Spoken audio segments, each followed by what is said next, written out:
And we are here at GDC to talk about Sid Meier's Civilization V. Joining me is not Sid Meier, but it's Pete Murray from Firaxis. Pete, how you doing? I'm doing really well, thanks. So you're showing this game off. This is pretty much the first time that you've shown the game in action to people. Is that right? Yeah, this is we're giving the press their first look here at GDC. We're showing off a lot of the combat and diplomacy changes we had for Civilization V. We're showing people our amazing new world that we've created with our new game engine. And with switching from squares to hexagons, it looks a lot more organic.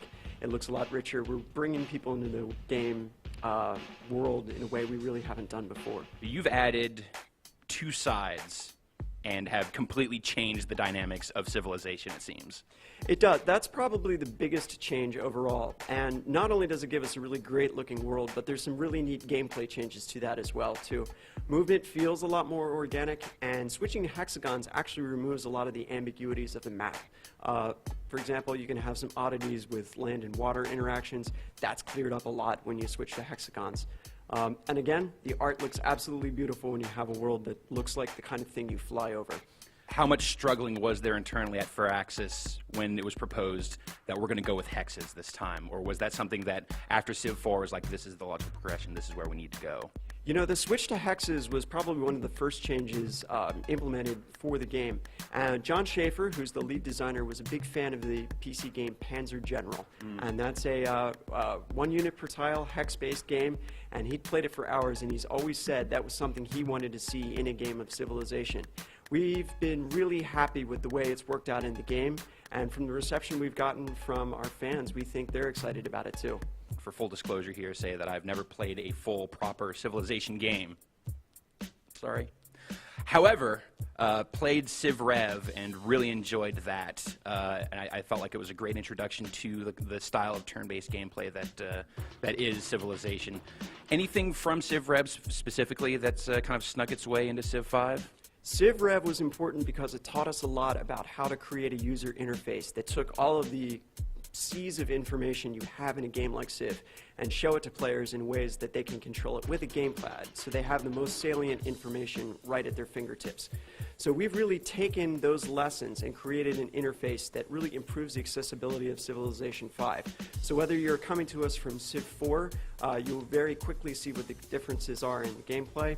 Or if you're coming from Civ Rev, we think we've got an interface that'll allow you to manage the complexity that you'll have in a game like Civilization V.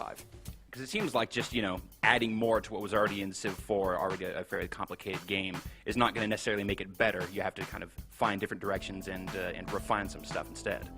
Civilization is always about achieving balance between the different elements. If you push any one element too hard, other parts of the games lapse. You don't want to just make it a war game. You don't want to make it a cultural simulator. You want to provide a balance between the different styles of gameplay within a Civilization game. And so we'll be talking more about how we're achieving that balance as we get closer to a launch date in fall. One of the things that we saw here today when you were demoing the game was the leaders are more fleshed out. You see them as actually polygonal models in a real place. They speak in their native tongues. Any new leaders being added to the mix? Because there's definitely kind of the stock Civilization leaders that have been in the games through the years. Anything you want to talk about now? You'll recognize some of the leaders. Some of the leaders will be new and surprising and hopefully interesting and informative to people. John Schaefer, the designer, is a history major, so he's really reached back into history and he's found leaders who he thinks represent the cultures well from a variety of aspects. Abe Lincoln. We had George Washington today. We like to think we've covered the President's Day weekend pretty well. Fair enough. Thank you for giving me at least that. So far, obviously, you guys are still developing the game. This is still coming together, but what have been like the shortest and the longest matches that you've borne witness to so far? Well, shortest would be when you start up the game to play it and then something comes up and you have to close it down real quick. Those may be the shortest, although we'll have a variety of map sizes and game speeds to play on. Some of that will be familiar to you if you've played Civilization 4. If you want to play a game that feels like it's stretching over the course of history, that will certainly be an option for you. Excellent. Well, we're looking forward to seeing more of this. Pete, thank you so much for your time. It was my pleasure. Thank you.